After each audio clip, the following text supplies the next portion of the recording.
آ جاتے ہیں وہ نوجوان اپنے ماں باپ کی اوقات تولنے لگتا ہے۔ آج کا نوجوان جو اپنے آپ کو مسلمان کہتا ہے، ابھی ICC ورلڈ کپ کا میچ چل رہا ہے، آپ ذرا دیکھیں نا اپنے علاقے کے نوجوان جو اب کچھ لوگ پینٹ ڈھیلی کر کے چلیں گے، کیوں چل رہے ہو بھائی؟ تمہارا پیچھے کا حصہ دکھ رہا ہے، شریعت نے اسے چھپانے کی حکم دیا ہے۔ وہ نوجوان کہے گا فلاں کرکٹر نے ایسا کیا ہے۔ آپ دیکھیں گے اپنے سماج میں کچھ نوجوان آپ کو مل جائیں گے جو اپنے کان کو چھدا رہے ہوں گے، کیوں بھائی تم نے ایسا کیوں کیا؟ وہ نوجوان جواب دے گا حاجی صاحب ہم نے فلاں ہیرو کو دیکھا تھا، اسی کی زندگی کو اپنے کان پہ ہم نے اتار دیا ہے۔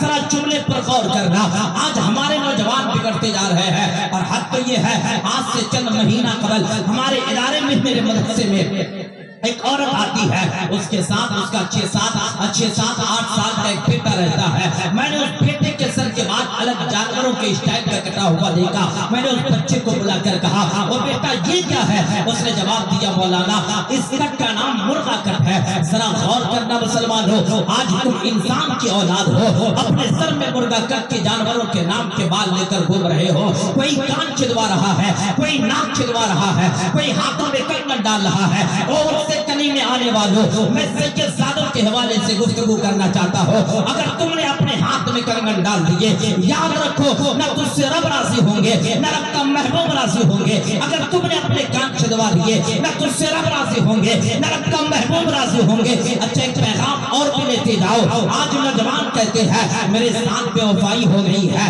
آج نوجوان کہتے ہیں میرے ساتھ غداری ہو گئی ہے۔ میں کہتا ہوں دنیا دار سے محبت کرو گے تجھے احتجاج کرنے پڑیں گے کہ میرے ساتھ غداری ہوئی ہے۔ میں کہتا ہوں ہیرو سے محبت نہ کرو، کرکٹر سے محبت نہ کرو، سیاستدان سے محبت نہ کرو، بلکہ رب کے محبوب سے محبت کرو، اور یقین جانو جو رب کے محبوب سے سچی محبت کر لیتا ہے اللہ اس کی دنیا اور آخرت دونوں کو بہتر فرما دیتا ہے۔ کوئی نوجوان اپنے کان کو چھداتا، نوجوانوں بڑی ذمہ داری کے ساتھ کہتا ہو جس ہیرو کے اسٹائل کو تم اپناتے ہو نا، اس ہیرو کو تم تو جانتے ہو لیکن وہ ہیرو تمہیں نہیں جانتا۔ جس کرکٹر کے اسٹائل کو اپنا کر تم اپنے ہاتھ میں کنگن ڈالتے ہو، اس کرکٹر کو تم تو جانتے ہو لیکن وہ کرکٹر تمہیں نہیں جانتا۔ لیکن آؤ جس نبی کو اللہ نے ہمارے لیے انمول بنایا ہے، جس نبی کی زندگی ہمارے لیے اسوہ حسنہ ہے، وہ نبی ہمیں کس طرح جانتے ہیں۔ میرے آقا فرماتے ہیں میری امتوں جب تم چلتے ہو اور ٹھوکر لگتی ہے تجھے درد بعد میں ہوتا ہے، اس درد کا احساس کچھ محمد رسول اللہ کو پہلے ہوتا کرتا ہے۔ جو نبی ہم سے اتنی محبت کرے ہم نے اس نبی کی تعلیمات کو بھلا دیا ہے، ہم نے اس نبی کی زندگی کو پڑھنا چھوڑ دیا ہے۔ یاد رکھو نوجوانوں کرکٹر ہیرو کے اسٹائل آج سے کئی سال پہلے یہ علاقہ کٹیہار کا ہے، میں وہاں پروگرام کے لیے آیا تھا۔ ایک نوجوان کٹیہار اسٹیشن میں جب ہم ٹرین سے اترے چند نوجوان آئے تھے ہمیں ریسیو کرنے کے لیے، اور آپ کو معلوم ہے جب ہم گاڑی سے چلنے لگے تو ہم نے ایک نوجوان کے سر کا بال عجیب اسٹائل کا دیکھا کہ پورے سر کا بال اس کو چہرے کو ڈھاکا ہوا ہے۔ میں نے اس نوجوان سے کہا بیٹا کیا بات ہے، تیرے چہرے پہ داغ ہے، کوئی دھبا ہے، تم نے کوئی غلطی کی ہے، جرم کیا ہے جو تم نے اپنے چہرے کو ڈھانپ کر رکھا ہے۔ اس نے کہا حضرت آپ نہیں سمجھو۔ میرے قریب کے جو علماء تھے نا، میں اپنے علماء سے مخاطب ہوں، میں نے کہا بھائی قرآن ہم سمجھتے ہیں، تفسیر ہم سمجھتے ہیں، حدیث ہم سمجھتے ہیں، سائنس، جغرافیہ، تاریخ، ہسٹری، ہر چیز ہم سمجھ لیتے ہیں، اس نوجوان کا بات کتنا پیچیدہ ہے کہ ہم نہیں سمجھ سکیں گے۔ میں بھی تھوڑا اور میں بھی اس کے ساتھ الجھا، میں نے کہا نہیں جب میں قرآن سمجھ سکتا ہوں تو پھر میں آپ کے سر کا بال کیوں نہیں سمجھ سکتا۔ میں نے کہا بتاؤ تم نے اس اسٹائل کے بال اپنے سر پہ کیوں رکھا ہے؟ تو قریب کا ایک نوجوان تھا، اس نے کہا حضرت کسی زمانے میں ایک فلم آئی تھی جس فلم کا نام تھا تیرے نام، اور اس فلم کے ہیرو نے اتنی اسٹائل کا بال رکھا تھا۔ نوجوانوں ہنسنا نہیں بلکہ اپنی زندگی پر جھانک کر دیکھنا کہ کہیں تم نے بھی تو کسی کو اپنا آئیڈیل نہیں بنایا ہے۔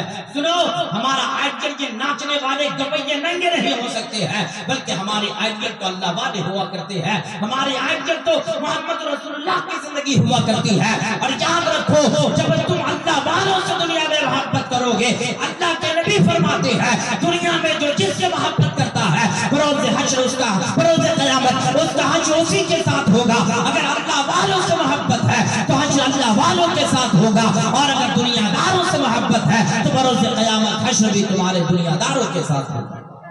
جب اس نے کہا نا کسی زمانے میں فلم آئی تھی تیرے نام کا، اس نوجوان نے اسی اسٹائل کا بال رکھا ہے، واللہ میں دوران تقریر اس نوجوان کو اپنے قریب بیٹھایا تھا اسٹیج میں، اور میں نے کہا تھا بیٹا اگر میرا جملہ صحیح ہو تو عمل کرنا، اور اگر غلط ہو تو میں اپنے جملے کو واپس لینے کو تیار ہوں۔ اور نوجوانوں یہاں آنے والوں میں آپ کو یہ پیغام دینا چاہتا ہو، کسی نے تیرے نام کا بال رکھا، کسی نے غزنی کر رکھا، کسی نے اور کسی اسٹائل کا بال رکھ لیا ہے، بھائی اسٹائل ہیرو کے کیوں رکھتے ہو؟ اسٹائل رب کے محبوب کے اسٹائل کو اپناؤ، رب کے محبوب کی سیرت کو پڑھو۔ اور سنو میں آپ کو پیغام دینا چاہتا ہوں، تم نے تیرے نام کے بال رکھے ہیں، نوجوانوں کاش تیرے نام کا بال نہ رکھتا، تیرے اندر جوانی ہے، رات کے وقت اٹھتا، اپنے گھر سے وضو بناتا، درود پڑھتے ہوئے اپنے گاؤں کے مسجد کے دروازے کو کھولتا، 2 رکعت نماز کی نیت کر لیتا، اور 2 رکعت نماز سے فارغ ہونے کے بعد اس رات کی تنہائی میں جب پوری دنیا سوتی ہے اپنے ہاتھ اٹھا کر اللہ کی بارگاہ میں دعا کرتا، مولا میں نے نماز پڑھی ہے، یہ نماز تیرے نام، مولا میں نے قیام کیا، یہ قیام تیرے نام، مولا میں نے قرات کی، یہ قرات تیرے نام، مولا میں نے رکوع کیا، یہ رکوع تیرے نام، مولا میں نے سجدہ کیا، یہ سجدہ تیرے نام۔ واللہ وحدہ لا شریک کی قسم کھا کر کہتا ہوں اگر تم نے رات کی تنہائی میں 2 رکعت نماز پڑھ کے اپنی زندگی اپنی بندگی رب کے نام کیا تو چہرہ آئے گی، او میرے بندے جب تیری زندگی مٹے نا تو سلے اب ہو چکی ہے میری جنت بھی تیرے نام۔ لیکن نوجوان اس کے لیے تیار نہیں ہے۔ تیرے نام کا بال رکھنے والوں اپنے بال کو تیرے نام کا نہ کرنا بلکہ اپنی جنت کو تیرے نام کا کر لینا۔ اور یہ کب ہوگا؟ جب تم رب کے محبوب کی سنت پہ عمل کرو گے، جب تم رب اور رب کے محبوب کی تعلیمات پہ عمل کرو گے۔ اور سنو میری ماں بہنیں بھی آئی ہے، نوجوانوں میں آپ سے بھی مخاطب ہو، گلا ساتھ نہیں دے رہا ہے لیکن پھر بھی کچھ پیغام دے کر جانا چاہتا ہوں۔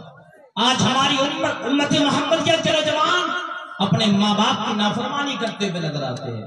اور سنیں جب میری تقریر ہوتی ہے نا علاقے میں نوجوان کہتے حاجی صاحب آپ